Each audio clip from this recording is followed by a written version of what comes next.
What will 2185 be like? Well, here's one man's vision of it. For those of you who don't know, this man is Howard Storm. He's an NDE or a near-death experiencer. That means essentially that he died and saw the other side and came back. um, a common argument against near-death experiencers is, oh, it was just an hallucination. They'll say the part of your brain with all your memories is the last part to really be working. So as you lose consciousness, you see your life and your loved ones, and that's what's happening. I'm so sorry, coughing like crazy, man. So yeah, that's what they like to say. So is there any grounding to this claim? Well, it doesn't really add up. You see, most NDErs will tell you that they had telepathic communication for one, which doesn't really add up to hallucination. Tell me how you hallucinate telepathically communicating with someone. Or they'll get out of their bodies and walk around, and they'll see things that they just couldn't have possibly seen any other way, which also doesn't really add up. Most NDErs will tell you that the experience is far more real than anything in this life. They'll tell you this life is a dream in comparison. And they just acquire knowledge they couldn't really have acquired any other way, like a lot of knowledge about the future. So this is Howard Storm. He died in 1985. He was an atheist, a prestigious university professor, semi-prestigious at least. And he met Jesus and now is a pastor. He ended up getting divorced because of the strain spill in his marriage, and he lost his position at the university, or lost a lot of his credibility. If you have not heard this man's story, it's incredibly inspiring. I highly recommend watching it. My favorite interview was Howard Storm 2001, and he did a really good one in 2006. So type that in once you're done with this video, because that's really good. But you don't need to watch his NDE, though I highly recommend it to understand this video. He, like most of us, of course, if it got to talk to God, would ask, well, what's the future like? And he was showing a few different things. One was the fall of the Soviet Union. This is 1985, so that was still a few years from then. Of course, he didn't believe it. Then he was also shown two possible futures. One, where America becomes a third world nation because we turn away from God and our greed consumes us. And the other was essentially a world where everybody ultimately embraces God's will, and this is the world in 2185, or at least a possible world in 2185, according to Howard Storm. So I'm going to talk about it after this.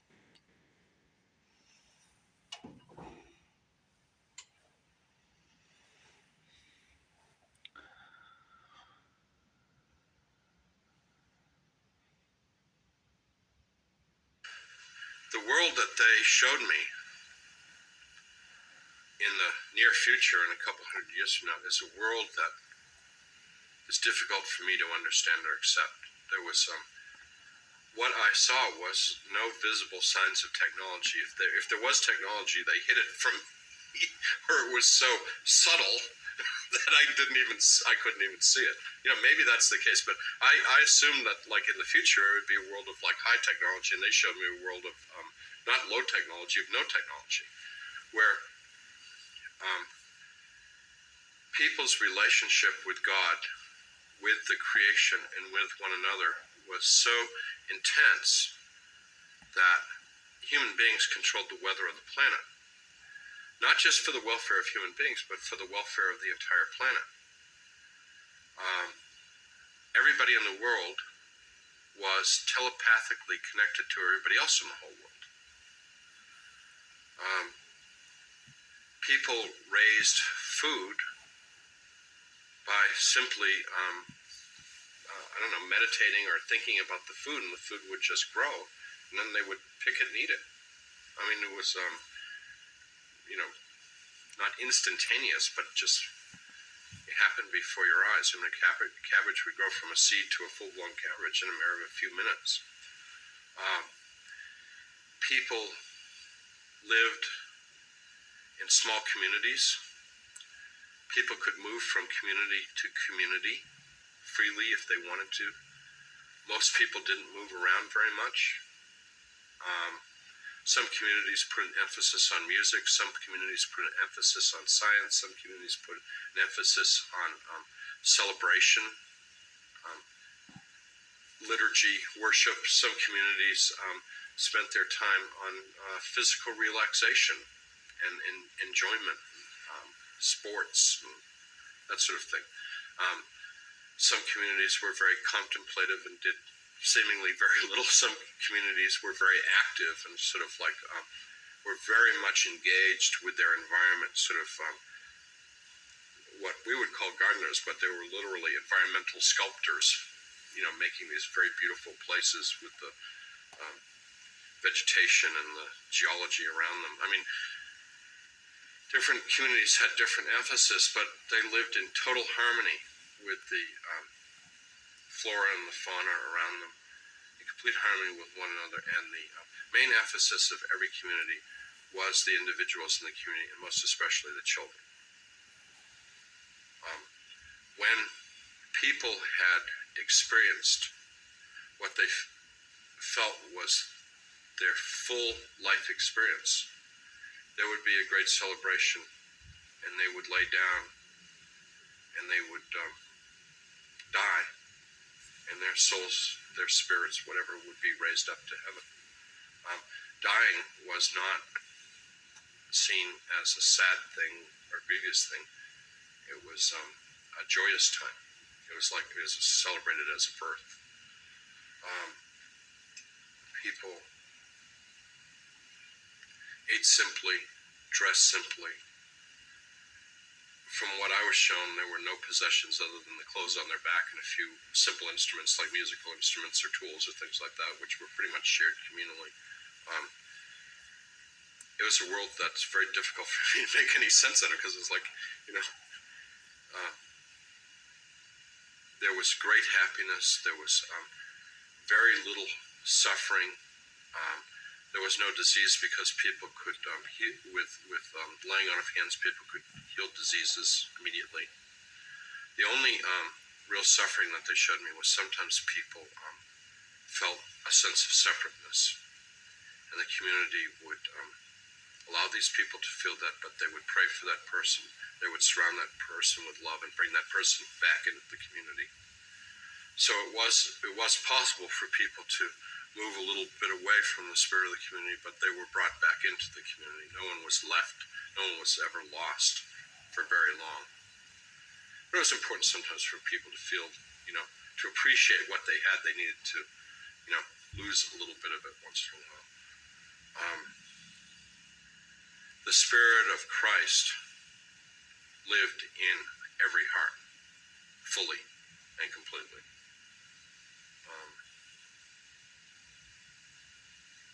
It's a world that is so completely unlike the world that we live in. That just how can we ever get there? But they showed me that this was the world that God envisioned for us, and it's not that far away. Okay, so if he were like me, the world, and really him too, because he talked about this being hard to stomach. The world he talks about is incredibly hard to stomach. I mean, it's wild. It's so different from anything I've ever, thought about or heard of, or just crazy. And then I started thinking about a place from the Bible. I'm sure you've heard of it. It's called the Garden of Eden. And according to the Bible, this is what man was originally created to live in. And then, of course, because of his sin, he had to leave, and so on and so forth. So if you start thinking about, well, what if man didn't fall? What would have happened? What would have been the trajectory of the world? And I just started thinking about that. What if man hadn't fallen? What would have been the trajectory of the world, the trajectory of civilization? And for me, I started thinking about that. And I was like, the world he talks about is not so far-fetched if you think about the Garden of Eden and what if man hadn't fallen. That kind of world is very much like that. The big thing he left out, I heard in another interview, is that he said that we'll be able to telepathically communicate from people from other planets. He's also said that they live the life of Jesus. They live just like Jesus and his apostles in this future he was shown. If we look back at the book of Acts, it's actually not too far off. Think about it. In the book of Acts, people lived communally. They sold all they had. They lived inside essentially a commune. I mean, you might not like the word, but what else is it? I guess a convent, you could say. But yeah, they all lived together, and they did miraculous things. They regularly received visions from God. They, did all these miracles. It's honestly not too far off from the world we read about in the early pages of the New Testament. Um, it's just kind of a logical extension of that kind of way of life. He's describing a post-millennialist world, which is a post-millennialism is the idea that instead of the end times being like, oh, the Antichrist is going to take over and everybody's going to hate God, and Jesus is going to come in and guns ablazing to Antichrist. Instead, it's the idea that not denying Antichrist, that's a doctrine of the church, but instead, um, this is the view that around the time Jesus comes back, every heart, or most hearts at least, Howard Stern says every heart in this, will be, have Christ inside of it, and the whole world will conform to Christ and Christ's will. This is not the second coming. I've heard people comment over the years, Howard Storm, how do you know this isn't the second coming? Well, we know this isn't the second coming because he still describes death in the world, and the Bible clearly says the last enemy to defeat it will be death. So there's still death and suffering in the world. Um, how will this world come about? Well, one interesting thing I've noticed, he said, is that children will be the most important thing for the community. He says, what we'll do is raise children. And of course, this is obvious if you go back to the book of Genesis, be fruitful and multiply. Um, but what we're seeing right now, and a lot of people don't know, is that the fertility rate in most of the world is going negative. This means that we're simply just not having enough babies to keep up with the death. And really the only place in the world that hasn't had this happen yet is Southern Africa, and even there it will likely be there by the end of the century. Most everywhere else is going negative or has gone negative. Countries like the United States have been negative since 1978. Now, of course, we in the West have been bounced out by heavy amounts of immigration, but now that those countries that we get our immigrants from are starting to go self-replacement, you know, this is going to really hit the world very hard. Um, and the people most unlikely to reproduce are secular urban people. The city kind of inherently works against fertility. Think about it. I mean, the higher cost of living, less space, you know. Um, Darwinistically speaking, and of course I disagree with this, because I think there's a higher meaning to life, but Darwinistically speaking, our purpose in life is to reproduce. That is our only purpose in life. Therefore, anything that gets in the way of that just cannot last. Any society that gets in the way of the reproduction of the human race cannot survive. And that's where modern civilization is right now. The biggest reason why I don't think society will look anything like it does now in 200 years is because we just have a society that cannot sustain children. Everybody's becoming really mentally ill because of all the social media we consume and the bad diet and just a high stress environment. There's really interesting studies showing that zoo animals in captivity act very similar to humans in our modern world, which is really us detached from our natural habitat. Um, and I think about the book of Genesis. In the book of Genesis, the first city was built by Cain for his son Enoch, and it was called the city of Enoch. Meanwhile, the children of Seth, the children of God, um, continue to live rural lives. For instance, the Bible says Noah was a man of the land, and that's of course how he knew to be a vineyard after the flood. And we really do see this throughout the Old Testament, and even somewhat into the New Testament. And in the Old Testament, pretty much most of your characters, protagonists, are farmers and shepherds, and you see all throughout the Old Testament. Just pick up the Bible and just read through it. They were, you know, men of the land, and this is just really kind of really been pointed out to me that I think a big reason why people are so secular and atheistic in the cities is in the city everything sings the praises of man. Everything is built by man there, and it's just a testament. It's worshiping man's greed, man's sin, man's rebellion. But here in the country, and I'm a rural man, so I think my bias is clearly shining through. Um, Everything, not everything, but I mean, it's very hard to deny the existence of God out here.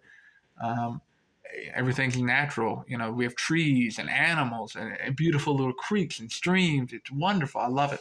And the stars shine through at night. Interesting fact that Martin Luther made the Christmas tree started putting candles on it because he just became so infused by a starry night one time. And just in the big cities, you don't even see the stars, or at least not well, because of light pollution. And it's just, the city sing the praise of man, the country sings the praise of God, because the country was made by God. Um, so I've started to talk about the mass depopulation. There's a good chance by the year 2185 that there may not even be a billion people on the planet. So if you want to know that world that he's talking about is possible, that's why. He didn't say this, he wasn't sure if this was just a segment of the world or the whole world, he said. It's likely that at least some parts of the world will have the ruins of today's society. Even if tomorrow we were to abandon New York City, for instance, in 2185, 160 years from now, there would still be at least ruins of New York City. Some of the steel, some of the concrete and stuff would still be around. It wouldn't have broken down in that time, and that's true of all your major cities of the world. Um, I mean, this is of course a world that for me it's hard to fathom. I mean, we live in such a hypo-tech society. Now, this is not a completely no technology society. He clearly describes them wearing clothes. You need to make them, and he clearly he describes simple tools like instruments and simple stuff and like craftsman tools and stuff that people would have used for thousands of years. So it makes sense that we don't continue to use them. But for the most part, I mean, all the advanced stuff. And this is just so hard for me to fathom. Is you know, uh, you know, just not there. But this doesn't sound so crazy when you think about the people with the highest fertility rate are the religious and the very, very religious. Like we're talking the Amish and all these groups like the Amish and others that have very high fertility rates, all have a questioning of technology. They're not anti-technology, but they have moral systems that question tech and hypo-tech dependence. And I think this is only more the future. Like I know my generation, Generation Z, is really waking up to the fact right now, and I've known this for years because my little siblings were iPad kids and iPad children. It's just iPad kids, man, they are just crazy. They're like drug addicts because they are. It has similar effects to heroin on your brain. You just get addicted to this crap, and it fries your brain like an egg. And I think we're starting to wake up that hyper technological, hyper urban society is killing us. I mean, the food is terrible now. Pretty much what we're going to see over the next 50 years or so is a mental health apocalypse. Everybody's just getting really mentally unwell because we live in such an unnatural, ungodly environment that is just going to make everybody very sick in the head. And this is going to massively affect the world, massively drop reproduction, and unfortunately raise suicides. Um,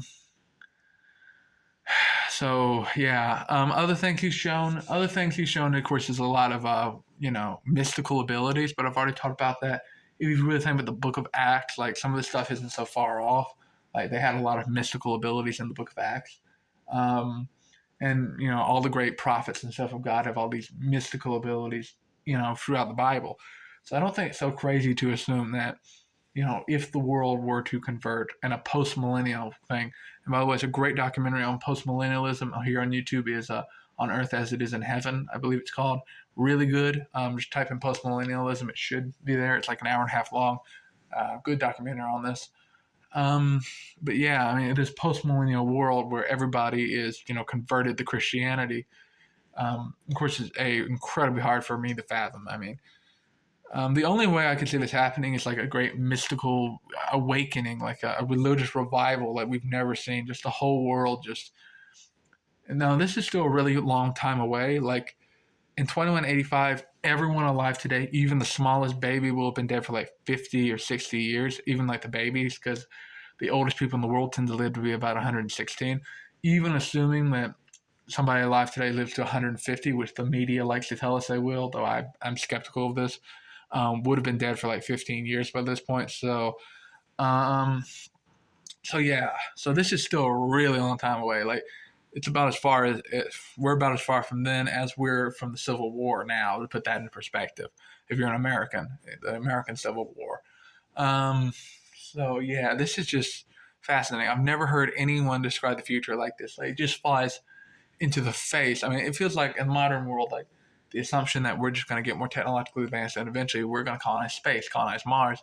I remember I was a little kid one time and it just like Me and my Boy Scout leader, it's similar to the Boy Scouts, had this conversation about Martian colonization. This was like 2012. And I was just like, oh, yeah, everybody's going to move to Mars. And it's just, but I'm like, I'm going to stay here. And it's the, God, I can't, I'm getting old. But, and I just feel like in the modern world, it's just accepting this like dogma that, yeah, we're going to colonize space. We're going to become an interstellar civilization. But Howard Storm shows a really interesting thing against this. It's like all this stuff, like we're going to build all these great things. That's the will of man, not the will of God. If anything, this goes against the will of God because simplistic life, where you're dependent on God, is the holiest life. It's the life we read about in the Bible, a life of simplistic living, a simplistic diet, simplistic clothes, very few possessions, living in Christian communities together. This is the biblical way. Living in nature. This is biblical. This is the biblical way. This is the biblical life. And I think this is what the world will be like towards the end when Christ is coming back. I'm not sure it'll be 2185. This depends on how well the world responds to the will of God now. Let's pray it's 2185. Let's pray this is sooner. I would love to live to this world, but something tells me I'm not. And breaks my heart. But I do pray I could, see the beginnings of it. And perhaps maybe I'm seeing the beginnings of it now. I pray we are.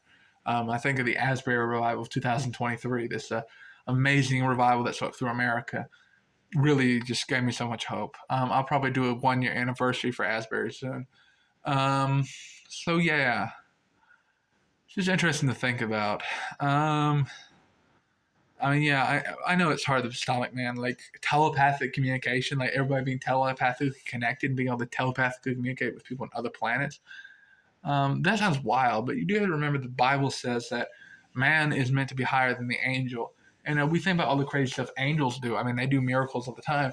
Imagine what man, unimpeded by sin, will be able to accomplish, with God's help.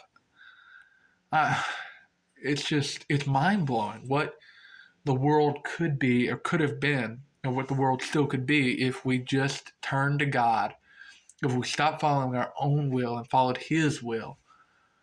Because His will is better than our will. We may think, oh, Mars is our destiny. It's really not. Mars is like Antarctica, but like 1,000 times worse, because your bone structure will break down due to the lack of gravity and your likelihood of getting cancer is like, not to mention it's airless. So you're just stuck in this little tube all the time.